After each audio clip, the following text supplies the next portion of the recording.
What if you went through an entire day eating only once? No breakfast, no snacks, no regular dinner, just one meal, and then nothing. For many people, this idea triggers immediate anxiety, fear of hunger, fear of fatigue, fear that the body will slow down or lose energy. But that fear does not come from biology. It comes from habit.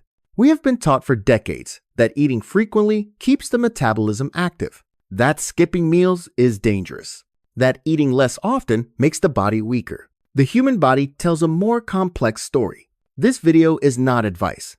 It is not a recommendation, and it is not a promise of results.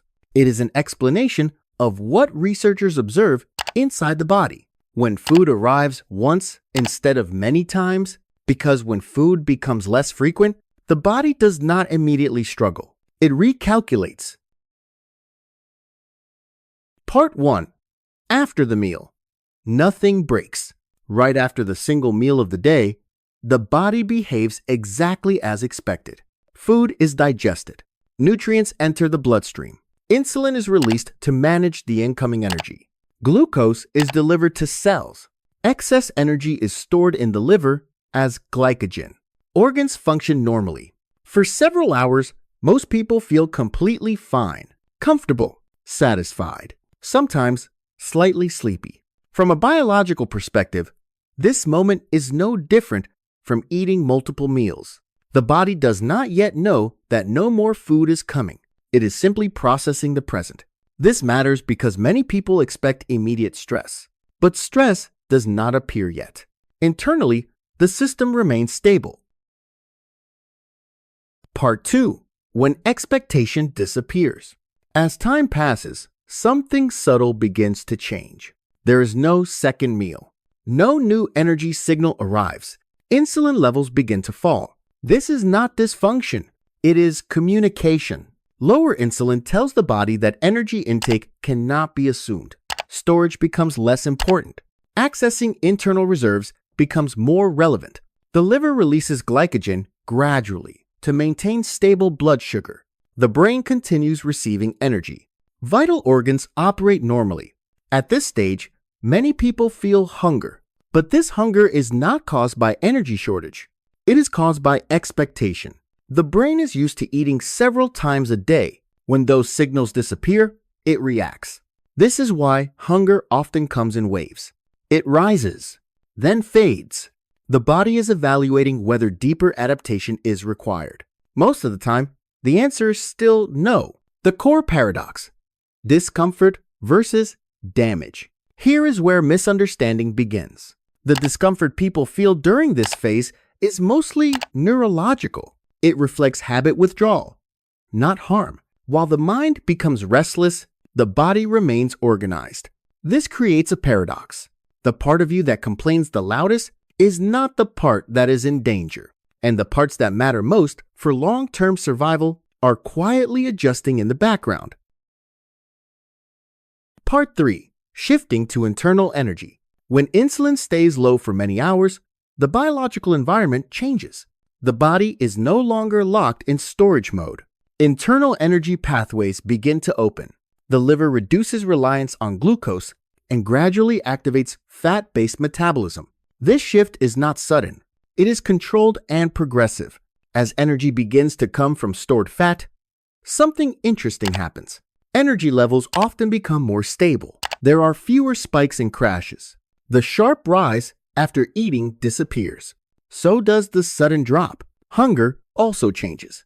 It becomes less urgent, less constant.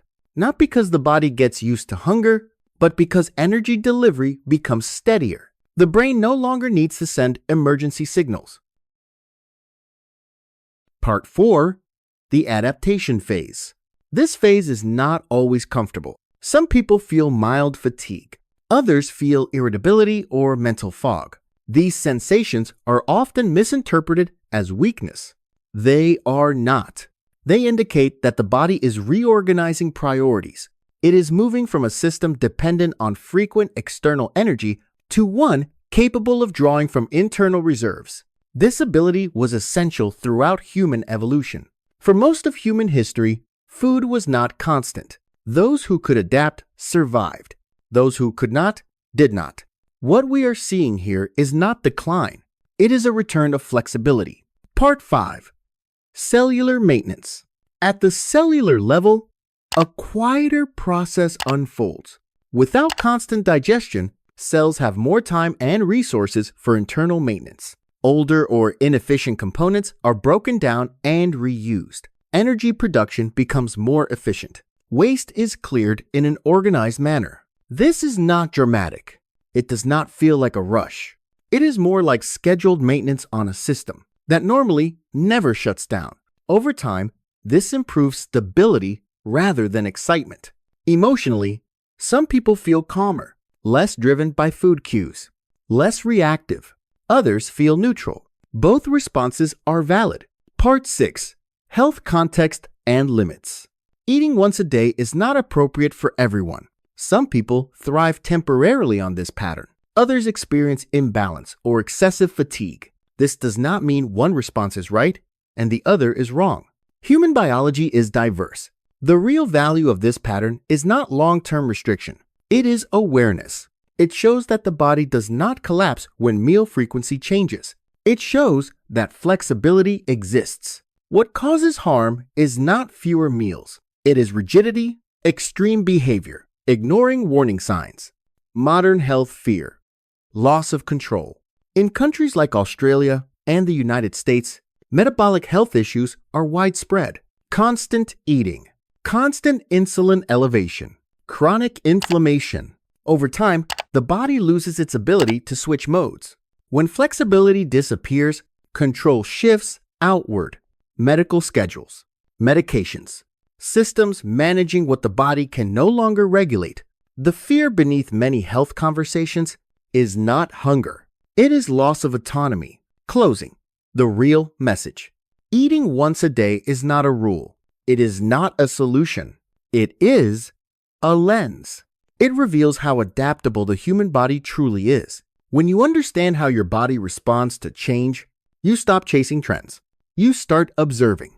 This video does not tell you to eat less or eat more. It helps you understand what happens inside you so that your choices are informed, calm, and respectful of your own biology. Understanding replaces fear, and with understanding, choice returns.